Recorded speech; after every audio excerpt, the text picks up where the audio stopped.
Well, Paul, it is great to hear from you again. Yes. So I think the first thing we'd want to hear is kind of your story of how you became a church planting pastor. You did not begin as planting churches as a pastor, but how did you end up on that journey? Right. So I started my pastoral ministry by serving a redevelopment church in Plainview, Minnesota. And I went there. It's kind of hard to believe that it's 29 years ago. I mean, it seems like in some ways just yesterday. But when I went there, I described it, and I think they would have too, as an old church with an old building, with old people, with old ideas, but they wanted to live. And they actually had a couple $100,000 in the bank that they were ready to blow it all on a new pastor. So I found that to be very exciting and interesting. Plainview was somewhat of a growing community. Right, so it was a redevelopment, and we were able to redevelop this new church, or redevelop that church. And it was just great. We almost doubled the size of the congregation at one point, or at least our worship attendance. We built $1 million building. We were very involved in the community with doing a lot of different things. So in that process, I became part of the Presbytery at the time, had a new church redevelopment committee. And I was part of that. Now, I've always been interested in starting new things. Even before I went to seminary and was a pastor, I was a community organizer for Acorn. And we started pretty much community groups from scratch. We went door to door in low income neighborhoods. And I was also an organizer for the farm workers in California. So I've always kind of had that starting new things from scratch in my blood or in my DNA. And, just seeing the success of some new churches was really interesting and exciting to me. And I wasn't going to serve, I served in Plainview for 16 years, which is quite remarkable. And, I didn't go there thinking I was going to retire. So kind of given my interest in new church, some of the things that can be done with new churches, my kind of work in the Presbytery, that was part of my kind of what led me to apply, I guess, as a new church development pastor. And can you tell a little bit about the new church, where it's located in the Twin Cities? Right, so we're located, Chino Lakes, we're located in Blaine. It's one of the fastest growing suburbs in the Twin Cities. We were started with an old model of church development. It's called the parachute drop. And basically you drop the pastor into the community and give them some funding for a while, declining funding over, I think, 5 years, and say, go to work, it's all yours.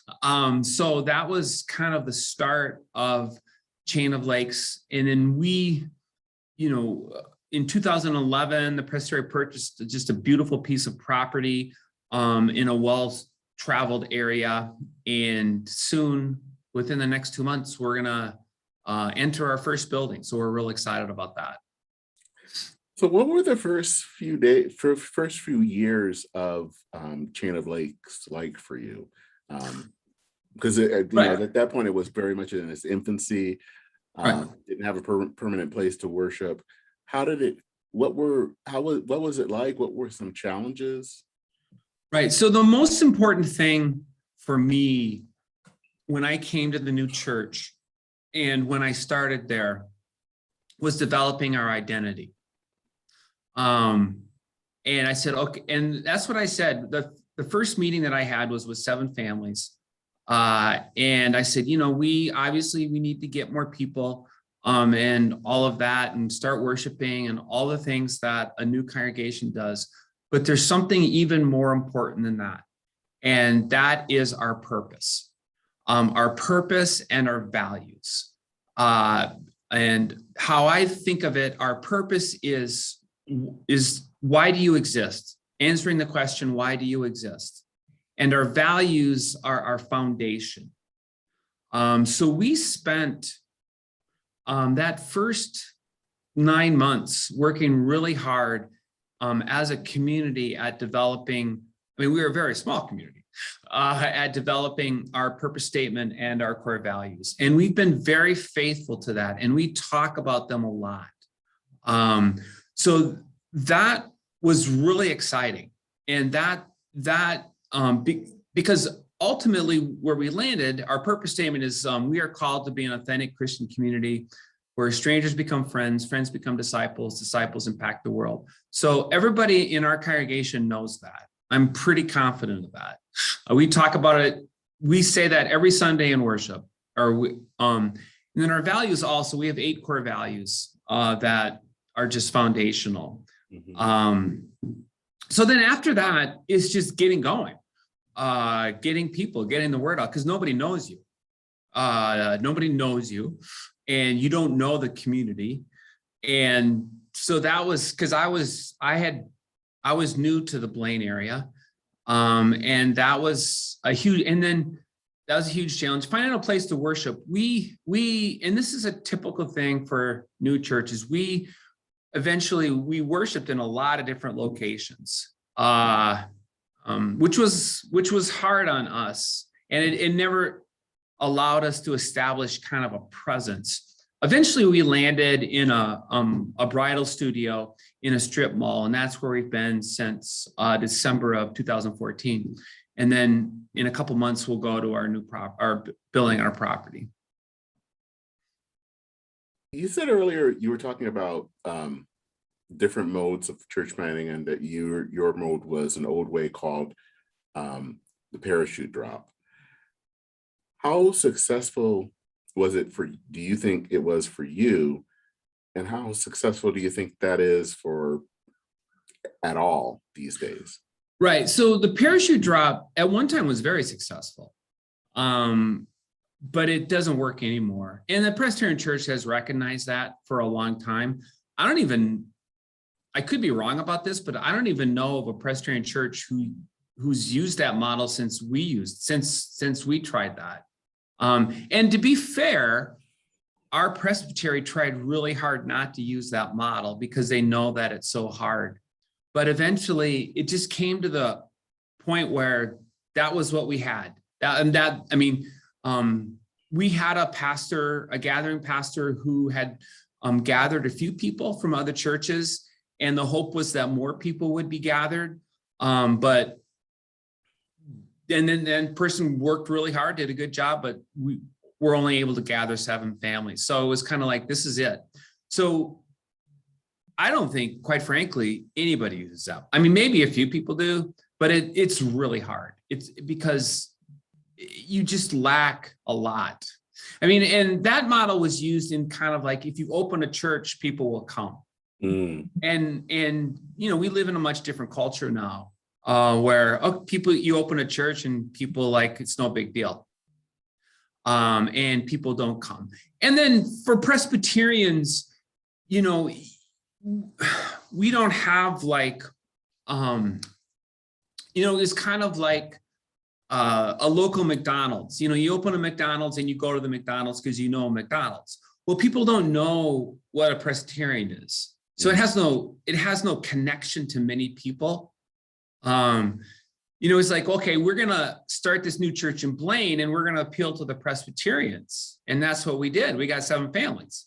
And that's not a criticism, that's just reality.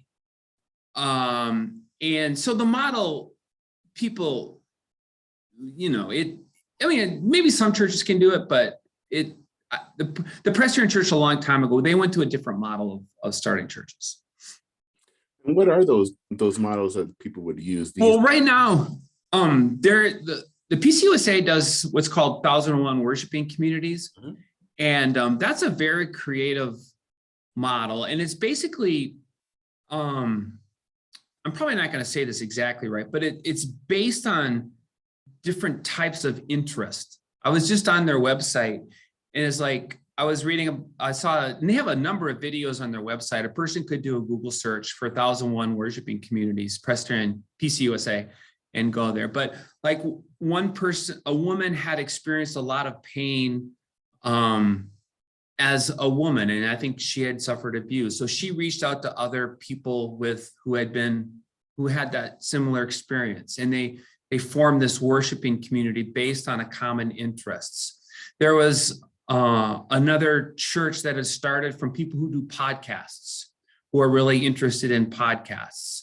So you could think of different interests as bringing people together, and they could be very different interests. So like you could start, I'm just off the top of my head here. I mean, you could start a church based on people who like to collect baseball cards, or, a common interest, and then bring that group of people together and start faith conversations, and eventually a new church. And some of those churches, they're not designed to eventually become a church. That's why that language of new worshiping communities has been used.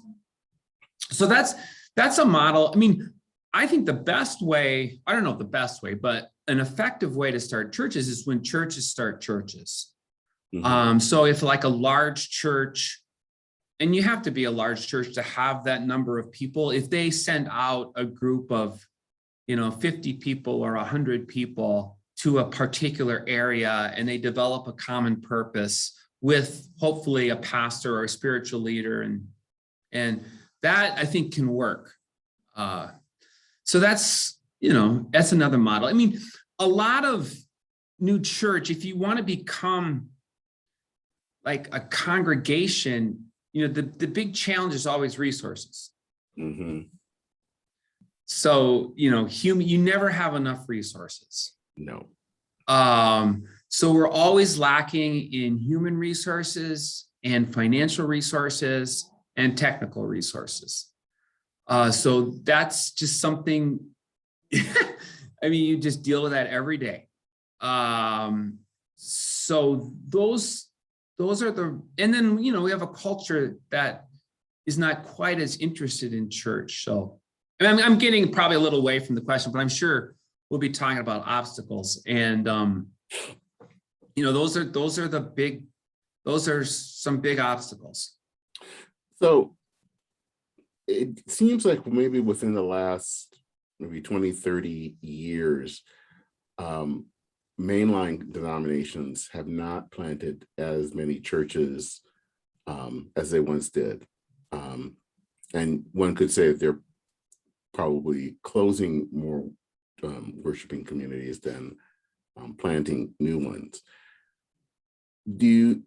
Why do you think that is? I think that a number of things. One is it's cost. When you use a parachute drop model that we used, it's a very costly model. Our Presbytery probably ended up spending, I'm not going to throw a number up, but they spent significant resources on Chain of Lakes Church. Mm-hmm. The paradox in all of that is we always felt under-resourced. No, I'm not saying, but if you're from the Presbytery perspective, it's like we gave a lot to that church, and they're right. They did. And from our perspective, it's like we never had enough resources, and we're right. So I mean, it's kind of a both and. So I think part of the answer to that question is that model was really expensive. And with dwindling resources in mainline churches, it's just harder to do that. I also think that a lot of mainline denominations have moved more towards a social justice orientation, which is marvelous. That's one of the reasons I love being Presbyterian. But that sense of evangelism and bringing new people into forming new congregations, that fervor, which has existed in the past, I think has lessened within the PCUSA. And then I think the other thing is just hard. It's just really hard to do. So I mean, I would say those, just off the top of my head, those would be three reasons. It's just hard, it's expensive, and kind of that evangelical fervor, we've lost a little bit of that as a denomination. Why do you think that evangelical fervor is gone? Because it seems, you're right, we were very strong on the social justice part, and that's important. But when it comes to kind of that fervor of sharing the gospel, it seems really we don't have that anymore. Right. And there are places that do, and there are pockets that do. I think that I just don't think we've done a good job at teaching what evangelism is. So oftentimes we think of evangelism as being out on the street corner or going door to door or doing that type of evangelism, when that's not really evangelism. I mean, that is evangelism, but that's not the type of evangelism that works with, in the Presbyterian church. So just, we haven't really taught about learning your faith story, sharing your faith story, having spiritual conversations with people, looking for and just the importance and what's at stake when you do that. So I think those are a few things that we're just haven't done well. Mm-hmm. Like I remember when I was in Plainview, I was always looking for evangelism conferences, and I think we had some within the Presbyterian church, but I would usually have to go outside. And then for a denomination who's probably a little more left leaning, sometimes evangelism is almost like a dirty word, in the sense like, oh, it's this really conservative type of ministry. So I think it's been branded that way when it doesn't have to be. Mm-hmm. So I don't know, those, it's a really important piece. And so my ministry, ever since I started, it's always been the same. We try to focus on evangelism, and we try to focus on justice. It's a both and. And somehow in our church, in our denomination, really, it feels like we almost have this either or, right? You're either going to be really justice oriented, or you're going to be evangelism oriented. And we just haven't been able to create these communities that are both. Mm. So where do you think the future of church planting is, especially in mainline churches? Because as you said, it's a lot of resources, and we don't have as much resources as we once did. The culture has changed, so it's not as easy it's not just put out a sign and people will start coming to your church. So what are some ways of starting new faith communities that I guess are more in line with the 21st century than the 20th? Well, I think the 1,001 worship communities is a terrific model. And I really think that those types of faith communities can work, especially when they're organized around interests, whatever they are. So I think that's one model. And there are going to be entrepreneurial type of people who come from a mainline perspective, who are willing to, who are willing to take the risk of starting new churches, who might not have any money. And then I also think that churches starting churches, that's what I wish we could have more of, is our larger churches continuing to see that as part of their ministry. And there are churches that do, like even, Westminster here in Minneapolis, they've done a lot of work with Grace Trinity in Minneapolis. And that was more of a redevelopment than a new church, but that's really significant. Excuse me there. I was getting over a cold.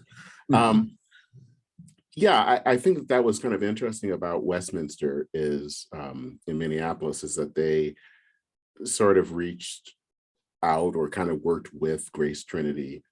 And it looks like it has really changed and transformed that congregation.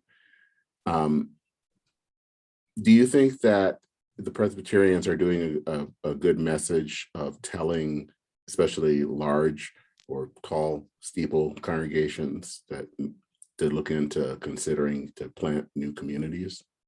No, I think, I don't have like specific examples, but you don't really see a lot of new churches starting from traditional churches, and there probably are many. It just doesn't seem like a focus of our denomination right now. And I think 1001 has been a focus, but from what I see, I don't really see that, whether it's encouragement or, of larger congregations starting congregations. Why do you think it matters to have new churches? I think several years ago, there was a case that when I was serving as an associate in a congregation, that the people in the church thought it was a waste of time. Sure. Well, I think that new churches can reach people that established churches can't. Mm-hmm. And that people are willing to go. There's something exciting or interesting in new congregations that doesn't always seem to be there for existing congregations. Now, the ministry of existing congregations can be very exciting and interesting, of course. But there is a segment of the population who won't go to existing churches, but they will go to a new church. And so I think new churches fit an important niche. Now, one thing that people from established churches usually forget is every church at one time was a new church. Mm-hmm. Just by definition. So, we've all been new churches at one point. And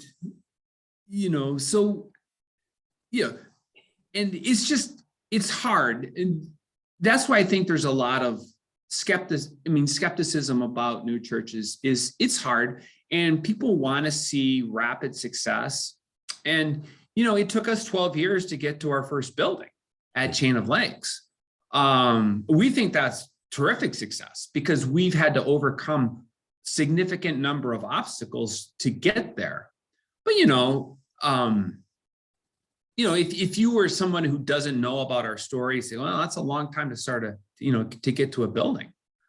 So there's that, it's just very difficult work.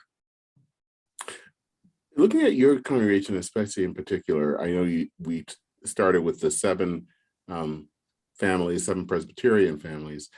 What would you say is the makeup of the church now? Is it mostly people who have come from other churches or were, cradle Presbyterians, or are they people who've never been to church? Yeah, so I don't think we have any cradle Presbyterian. We don't have any cradle Presbyterians. We have most people, Chain of Lakes, most people have been at some point in their life to church, or they haven't been to church. We're kind of a range of ages. We have elderly folks, but we also have young folks. So what people find interesting about Chain of Lakes is our values. So people are accepted. They have this sense of hospitality and spiritual energy. So that's what keeps them there. One of our focuses at Chain of Lakes has always been to be involved in the community. And so we've focused our efforts on homelessness and youth homelessness. So many people find that important, and they'll come to Chain of Lakes because of that focus. So that's a little bit about the makeup of Chain of Lakes. Yeah. And in your own experience, you've talked about how it is a challenge and hard to start a new churches. What do you think were some of the challenges that you faced personally to get Chain of Lakes off the ground? Well, I think the challenge is you're always trying to communicate to people that this is possible. Because there's always that doubt about whether you can do this. And we experience that skepticism all the time, whether it was from the wider Presbytery or just people, we're a church in a bridal studio. So we constantly had to make that, we don't feel like a church in a traditional building. So we're constantly, in terms of the challenges, we're constantly making that case for the church and going back to our purpose and our values and say, this is why this is really important, what we're doing. The community needs this type of, the wider community needs this type of faith community. And then you just have to, so we just have to deal with constant setbacks. We never have enough money. We never have enough people. Or at least that's our experience. So you're just always scrambling to fill those gaps. And for some people, that's just tiring. They don't want to do that. So, as a pastor, as a new church pastor, you're always trying to get to the next place, and then to the next place, and then to the next place, and keeping people there. With you. That's certainly one of the challenges. So if you were to meet someone, a young seminarian who maybe is going to be ordained soon and is probably one of those rare mainline ones that are interested in planting churches, what would you tell them? Right. Well, I would be really excited for them. I would encourage them, because our denomination, we need that type of entrepreneurial leadership. Everybody does, but that's a gift. What I would tell them is to get a coach, because you can't do this by yourself. So get to know somebody who has a lot of experience with new churches, and meet with that person and get to know that person. I would also encourage that person to go and find churches that they really value or look up to. So you have a clear sense of, and then for yourself, have a clear sense of what you're trying to create. God's at the start of all of this, but I have a type of church that I was trying to create. So, and that was because, I had 16 years at my other church where I was always looking at other churches and trying to imagine what type of church I would like to lead. So having a coach, kind of being clear about the type of church that you want.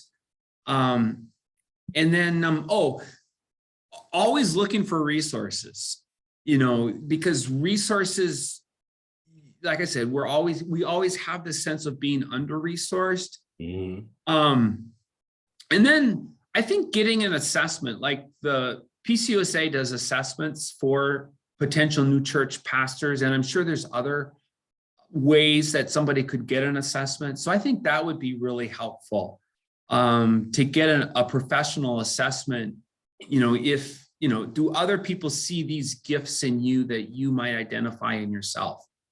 So those would be 4 things that I would encourage somebody to go forward. And where do you see Chain of Lakes in the next few years? Do you see them actually planting a church of their own? Well, we'd love to. So it probably wouldn't happen in the next few years. So our next few years are all going to be about enjoying this new building. Well, not enjoying, but leveraging our new building for growth. So that's where we're going to be at. Once we get to a certain size, I would love to start a new church. There's plenty of places to do that. I think with COVID and the change in technology, I don't think geography is as important to people anymore. So I think there's going to be lots of ways that new faith communities can connect, that we've learned because we were forced to through COVID. So anyway, I'm just throwing that out there as potential for the future. But yeah, over time, it'd be terrific to start a new church. Yeah, and I think it is something that I think you're right in trying to find churches that will have the resources and also the drive kind of do that, and leadership. Because I think that all of those have to kind of come together in starting a new church. Definitely. Yeah. So kind of going back, and I think one of my hopes in the future is actually to talk to someone from the 1001 new congregations. But do you think that, you said earlier that not all of these are going to be long-term or even traditional churches, but do you think that this at least can ignite a spark for people to? Oh, yes. Oh, yeah. I think, yeah. Create something? Oh, for sure. I think 1001 worshiping communities, that's the way that we're starting. PCUSA is starting churches right now. I don't have a lot of knowledge of other mainline denominations and what they're doing. I would imagine that they're encountering the same types of challenges that PCUSA has. But I think that, to answer your question, I think that 1001 that's the avenue, and those are the people that know. And there's a community of people within the PCUSA who are very passionate about new church. And they're all there, and they're always willing to talk to people. Okay. And I think that that's good to know. I think, I mean, we do have something in my own denomination. It's a small group, but there are people that are passionate about it. I think the trick is, how do you kind of get more people interested? Right. And, it wouldn't surprise me at all if a lot of this is going to cross denominations. Because, mainline church, our denominations are dwindling. So, whether we're Presbyterian or Lutheran or, Disciples of Christ or Methodist or UCC, I don't think that is going to matter to people as much. I've never thought that matters to people in the wider culture. People don't come to Chain of Lakes because we're Presbyterian. We could be Methodist or UCC or, any of those mainline denominations. And I don't think, I probably shouldn't say this, but, we could, if we changed to Disciples of Christ overnight and told that some people would question, but I don't think it would make a difference to half of our congregation. And I don't mean that. For me personally, I love being Presbyterian. I've shared often that, you cut me open and I bleed Presbyterian. So I have a great passion for the Presbyterian church, but it just doesn't matter, in my sense, to many of the people in the wider community. No, I think we're not, people do not follow kind of denominations like brands. And I think that was the case maybe 50 years ago, 60 years ago. Right. Yeah, I think you're right, for sure. Well, I think to a final question I wanted to ask is, do you see, especially in your area, well, let me try that again. Would you do this again? Oh, yeah, for sure. Yeah, I would certainly do this again. And, because I'm so excited right now about going into our building. This is what we've been waiting for 12 years. And I'm really excited to see what happens. I think we're well positioned for a lot of growth. Now, whether that happens, we'll see. But I think, so right now is a really good time to ask me that question, because this is why I started this church, because I wanted to see a rapidly growing mainline Presbyterian church. And I think that's going to happen. Now we'll see, maybe it won't. But at least we're positioned to do that. And for the rest, it's up to God. So, if I knew in 2008 what I know now, I don't know if I could have done anything differently, because, that's just the way it started. Sure, it would have been nice if I had known somebody who could give us $1 million, but, most of us don't know that person. And I I had spent a long time kind of researching and preparing myself, and I don't think I could have done much more. So yeah, it is what it is. And I'm really happy. I think what's important for us is we're really excited about where we are right now. Mm-hmm. Well, Paul, thanks. This has been a good interview, and I think I'm hoping that there are going to be people who are listening to this podcast that are interested in planting churches, and Yes, hopefully this will be a catalyst to hear this and hear what you have to say. absolutely. And Dennis, I mean, I certainly don't claim to be, what I have is an experience. I don't claim to be an expert at all.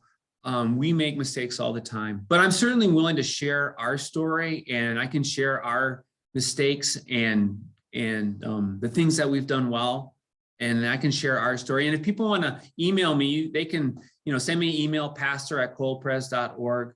The website of our church is coldpres.org. You can learn more about that. And I'm very willing to share our story or to be helpful in whatever way that I can. Okay. Well, thank you for sharing those web address and email, and hopefully someone will be calling you soon. Right. So, well, thanks for your interest too, Dennis. I really appreciate it. You're welcome. Keep up the great work. Thank you.